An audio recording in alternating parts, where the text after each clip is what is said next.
Good morning students and most welcome उन्नयन class बाका। आज आपके सामने एक और नए पोएम के साथ मैं आया हूँ, द सोल्जर, जो क्लास 12 की पोएम है। तो आइए देखते हैं द सोल्जर, जिसके पोएट हैं रॉबर्ट ब्रूक।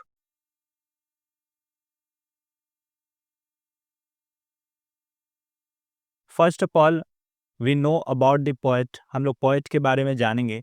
इनका जो बॉर्न है वो 3 अगस्त 1887 को होती है, रग्बी यूनाइटेड किंगडम में। इंग्लैंड के हैं ये। डाइड होती है इनकी 23 अप्रैल 1915 में, ग्रीस में।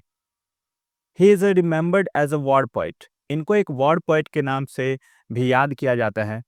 वॉर पोइट के नाम से क्यों याद किया जाता है, आप देख सकते हैं कि पोएम का नाम द सोल्जर है और ये खुद में भी एक सोल्जर होते हैं, जिनके कारण इन्होंने सोल्जर के बारे में या फिर युद्ध के बारे में बहुत सारी राइटिंग्स इन्होंने लिखी है, इसलिए इनको वॉर पोइट के नाम से भी हम लोग याद करते हैं। He belongs to England. ये इंग्लैंड से नाता रखते हैं। He inspired patriotism in the early phase of first world war. और ये फर्स्ट वर्ल्ड वार जब 1914 से 1918 तक चली, तब ये बहुत ज़्यादा पेट्राइटिज्म को, देशभक्ति को बहुत ज़्यादा इंस्पायर्ड करते हैं, उसको बढ़ाते हैं लोगों में। अपने राइटिंग्स के द्वारा लोगों को देशभक्ति सिखाते हैं। ही डाइड ड्यू टू सेप्टिकीमिया, एक इन्फेक्शन ब्लड में जो होता है उसके द्वारा इनकी मृत्यु होती है। और एक बहुत ही फेमस राइटर है W.B. ईट्स, एक फेमस पोइट हैं, जो इनको एक उपलब्धि देते हैं, यंगेस्ट जो है हैंडसमेस्ट young man in England. England के सबसे हैंडसम व्यक्ति की उपाधि इनको देते हैं W.B. ईट्स के द्वारा। और Rupert Brooke was found as a soldier during first world war from England, जो कि मैंने अभी बताया कि एक सोल्जर के रूप में इन्होंने फर्स्ट वर्ल्ड वार में युद्ध लड़ा। और इन्होंने एक पोयम को लिखा जो कि आज हम लोग उसको पढ़ने वाले हैं। पोयम के बारे में बता दें कि ये पेट्राइटिक सोनेट है, एक देशभक्ति सोनेट है। सोनेट के बारे में हमने पहले ही डिस्कस कर रखी है कि सोनेट क्या होता है। एक 14 लाइन्स की पोयम होती है। जहाँ भी 14 लाइन्स की पोयम है, आप समझ जाइए कि वो एक सोनेट है, जिसमें कुछ रिदम होते हैं, कुछ राइम होते हैं, सुर ताल लय होता है। रिटन ड्यूरिंग वर्ल्ड वार 1 के समय में इस पोयम को इन्होंने लिखा है। थीम क्या है इसका? तो थीम है patriotism, sacrifice, immortality and England as a mother. देशभक्ति है, सेक्रीफाइस है, किस तरह से त्याग करते हैं, और इमॉर्टैलिटी है कि जो डेथ है वो आखिरी नहीं है। और England as a mother, England को इन्होंने माँ के रूप में दिखाया। जिस प्रकार से हम भारत को माँ कहते हैं, तो ये एक सोल्जर होते हैं जो कि इंग्लैंड के होते हैं, तो ये इंग्लैंड के लिए लड़ते हैं, तो उसको एक माँ के रूप में एक पर्सोनिफिकेशन करते हैं। इसको एक आदमी की तरह दिखाते हैं कि इंग्लैंड कोई नॉन लिविंग नहीं है, एक लिविंग के तरीके से है। तो आइए हम लोग बढ़ते हैं पोयम की तरफ। पोयम के शुरुआत में ही ये इफ से शुरू होती है। इफ मतलब यदि ऐसा होता, मतलब कि कहीं ना कहीं जो पोएट हैं ब्रूक, वो इमेजिनेशन के दुनिया में लिख रहे हैं, एक इमेजिन कर रहे हैं कि यदि ऐसा होता तो क्या होता है। हम लोग पोयम में देखते हैं कि इफ आई शुड डाई, यदि मैं मर जाऊंगा, I think only this of me that there some corner of a foreign field. कि मेरे बारे में सोचो कि यदि मैं मर जाता हूँ, कहाँ पे मरता हूँ, तो युद्ध में, जो वर्ल्ड वार 1 चल रहा है, उसमें अगर मैं लड़ते-लड़ते मर जाता हूँ, तो फिर क्या होगा कि किसी कॉर्नर में फॉरेन फील्ड, मतलब मान लीजिए इंग्लैंड के अलावा ये किसी जगह पे ये हैं, वहाँ पे युद्ध करने के लिए वो जाते हैं और उस जगह पे उनकी डेथ हो जाती है, यदि वो मर जाते हैं, तो उस कॉर्नर का के बारे में और उस जगह के बारे में, मेरे बारे में सोचो कि क्या सोचो कि दैट इज़ फॉरएवर इंग्लैंड, कि वो जो फील्ड है, वो जो जगह है, वो हमेशा इंग्लैंड का हो जाएगा। तो कैसे हो जाएगा? क्या फिजिकली हो जाएगा? नहीं, फिजिकली तो बिल्कुल नहीं होगा, लेकिन कहीं न कहीं इमोशनली वो हो जाएगा। एक अटैचमेंट हो जाएगा कि वो जगह जहाँ पे ये मरेंगे, उन जगह पे उनको दफनाया जाएगा।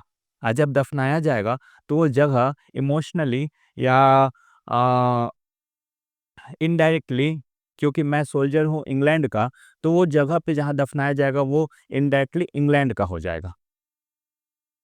There shall be in that rich earth a richer dust concealed. वही कह रहे हैं कि there shall be in that rich earth, ये जो रिच अर्थ है, ये धरती जो है, ये बहुत धनी है, खुद में बहुत धनी है, लेकिन जब ये रिचर्ड डस्ट ये खुद को रिचर्ड डस्ट की तरफ बताते हैं। क्यों रिचर्ड डस्ट की तरफ बताते हैं? कि जब कहीं हमारी मृत्यु धरती के किसी कोने पे हो जाएगी और जब मुझे वहाँ दफना दिया जाएगा, तो वो मिट्टी जो पहले से तो रिच थी ही, वो धरती का वो भाग, लेकिन मेरे वहाँ कंसील्ड मतलब छुपा होना, जब मुझे उस जगह पे दफना दिया जाएगा तो और भी ज़्यादा रिच हो जाएगा, और भी ज़्यादा धनी हो जाएगा। क्यों हो जाएगा? क्योंकि इनका एक-एक जो शरीर है, एक-एक पार्ट है, वो किससे बना हुआ है? तो वो बोल रहे हैं कि अ डस्ट व्हॉम इंग्लैंड बोर्ड, कि वो जो डस्ट है, जो ये खुद है, वो डस्ट के जो कण हैं, वो खुद अपने आप को बताते हैं कि मेरा जो जन्म हुआ इंग्लैंड में हुआ। बोर्ड मतलब जन्म लेना। तो जो मेरा जन्म होता है इंग्लैंड में, shaped, made aware, give once her flowers to love her ways to roam. कह रहे हैं कि ये इंग्लैंड ही मुझे शेप देता है, इंग्लैंड ने ही मुझे अवेयर किया, मुझे कॉन्शियस दिया, मुझे जागरूक बनाया, और सब कुछ मेरा क्या है? इंग्लैंड का दिया हुआ है। इसलिए जब मुझे किसी जगह पे दफनाया जाएगा तो चीज़ और भी रिच हो जाएगी, क्योंकि कहीं ना कहीं उसमें इंग्लैंड का कण है। मतलब ये इंग्लैंड को एक माँ की तरह बहुत ज़्यादा डीप लव को शो करते हैं, कि इंग्लैंड के प्रति अपने प्यार को समर्पित करते हैं एक सोल्जर के रूप में। और कहते हैं कि इंग्लैंड ने और मुझे क्या-क्या दिया, कि हर फ्लावर्स टू लव, उसने फूल दिया, ब्लॉसम दिया, जिसको देख के हम प्रेम कर सकते हैं उस फ्लावर से। हर वेज टू रोम, रोम मतलब होता है भटकना। तो जो सड़क है, रास्ते हैं, चलने के लिए हमारा जो इंग्लैंड है, उसने मुझे रास्ता दिया।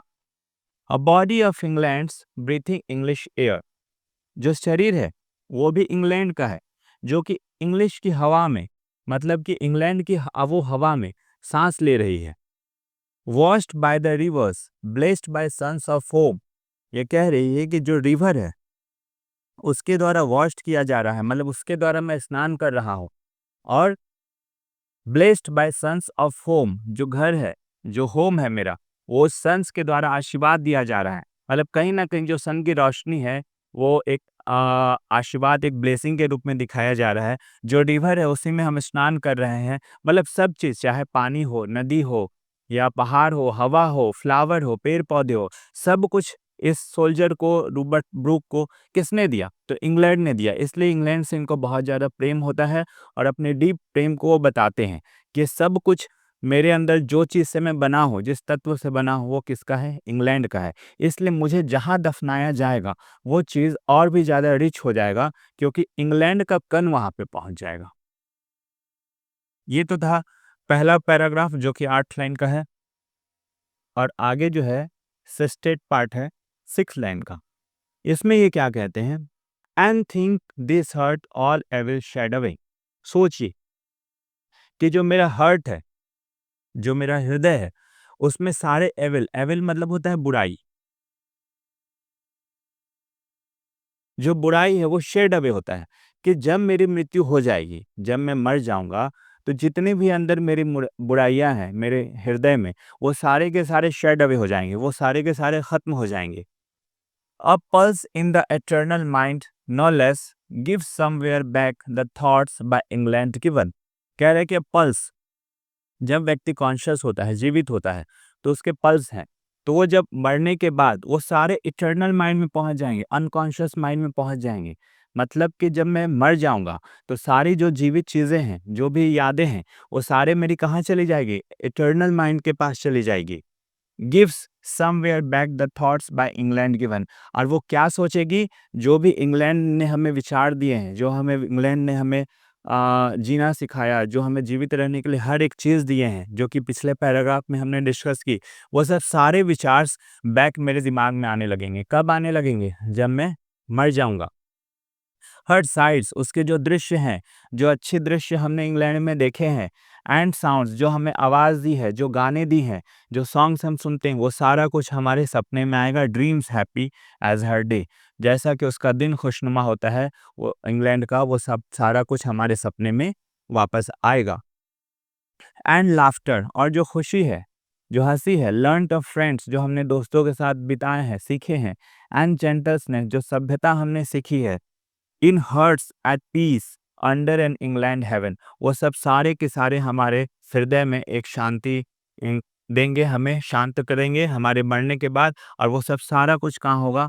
तो इंग्लिश हेवन में होगा। कहने का मतलब ये जो पोएट है ब्रूक, वो बताते हैं कि जो इंग्लिश है, जो इंग्लैंड है, वो सब सारा का सारा क्या है? एक हेवन के रूप में है, और जब मेरी मृत्यु हो जाएगी तो वो एक इटर्नल पीस देगी, क्योंकि हम सारे विचार जो कि हम जीवित रह के इंग्लैंड में हमने देखा है, सुना है, सीखा है, समझा है, वो सब सारा का सारा मुझे फिर मरने के बाद मेरे इटर्नल माइंड में, अनकॉन्शियस माइंड में वापस आएगी, और सारा कुछ वो मेमोरी मुझे याद आएगा और मुझे एक स्वर्ग की अनुभूति प्रदान करेगा। तो ये रॉबर्ट ब्रूक की कुछ फीलिंग्स हैं, कुछ राइटिंग्स हैं। आखिर इसका टेक्निक क्या है? इस पोएम का क्या टेक्निक है? तो पर्सोनिफिकेशन है। हमने बताया कि इंग्लैंड को इन्होंने एक माँ की तरह ट्रीट की है। एक पेरेंट है, लविंग पेरेंट है, who cares deeply for its children. Poet ने बताया कि हमें हर कुछ इंग्लैंड ने दिया। हमें हवा दी, हमें मिट्टी दी, इसी के कण से हमारा निर्माण हुआ, फ्लावर्स दी, हर कुछ दी। तो ये हमारा हर कुछ में एक माँ की तरह ये प्रेम करती है। इसलिए इंग्लैंड को पर्सोनिफाइड किया गया है। टोन क्या है? तो पैट्रियोटिक है। इसमें देशभक्ति कूट-कूट के भरी हुई है, एक सोल्जर का अपने देश के प्रति। और साथ ही क्या है, एक मैसेज भी देते हैं कि burying English soldiers on foreign soil should not be seen as a sad event, कि अगर कोई सोल्जर मर जाता है किसी भी फॉरेन फील्ड में, तो उसको एक बुरी इवेंट की तरह किसी ना देखे, एक दुखी इवेंट की तरह से ना देखे, बल्कि rather this soldiers brought the peace of England with them. बल्कि जब वो मरते हैं तो उन्हें वहां दफन किया जाता है, तो जिस जगह पे दफन किया जाता है वो एरिया इंग्लैंड का हो जाता है, और वो धरती का उस भाग को इंग्लैंड के लिए लेके आते हैं। तो इसको एक रोमांटिसाइज करना चाहिए, ना कि इसको सैड इवेंट बनाना चाहिए। यहाँ हमने कुछ समरी लिखा है एक नोट के रूप में। The soldier by Robert Brooke is a patriotic sonnet that portrays a soldiers idealised view of death in world war first. यहाँ जो वर्ल्ड वॉर फर्स्ट चल रहा है, तो जो रॉबर्ट ब्रूक हैं, एक पेट्राइटिक सोनेट लिखते हैं, एक देशभक्ति सोनेट लिखते हैं, जिसमें इन्होंने सोल्जर के आइडियलाइज्ड व्यू को बताया है कि वो किस प्रकार से डेथ हो जाता है उसका वर्ल्ड वॉर फर्स्ट में। आइडियलाइज्ड व्यू का मतलब कि एक स्मरणीय व्यू है, मतलब ये हुआ नहीं है, ऐसा होगा तो। The poem emphasizes the soldiers' deep love for England and suggests that even in death on foreign soil, a part of England will remain there. और ये अभी हमने बताया कि क्या चीज़ पे emphasize जोर देते हैं कि डीप लव पे, किसके प्रति? इंग्लैंड के प्रति।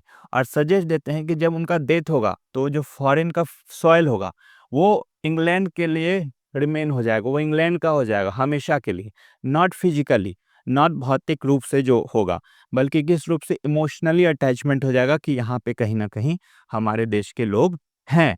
तो वो एक जुड़ाव महसूस होगा, और वो पार्ट हम लेके आएँगे अपने देश के लिए। ठीक वैसा ही होता है अगर हमारे सोल्जर्स या हमारे कोई महापुरुष कहीं पे गए हुए रहते हैं, तो जब हम वहाँ पे घूमने जाते हैं, तो लगता है कि यहाँ पे गांधी जी आए थे या यहाँ पे सुभाष चंद्र बोस आए थे। तो वो जगह से हमें एक भावनात्मक जुड़ाव हो जाता है। ठीक वैसे ही ये सोल्जर बता रहे हैं।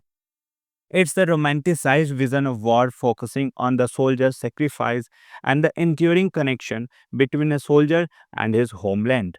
कह रहे हैं कि एक रोमांटिसाइज्ड विजन है, ये कोई दुख भरा लम्हा नहीं है, बल्कि एक खुशी का एक पॉजिटिव वे में इसको देखा जाए कि ये जो सेक्रीफाइस है सोल्जर का, जो बलिदान है, enduring connection between a soldier and a homeland, ये बलिदान सिर्फ बलिदान नहीं है, बल्कि एक सोल्जर का अपने देश के प्रति एक कनेक्शन है, एक जुड़ाव है जिसको प्रदर्शित करता है।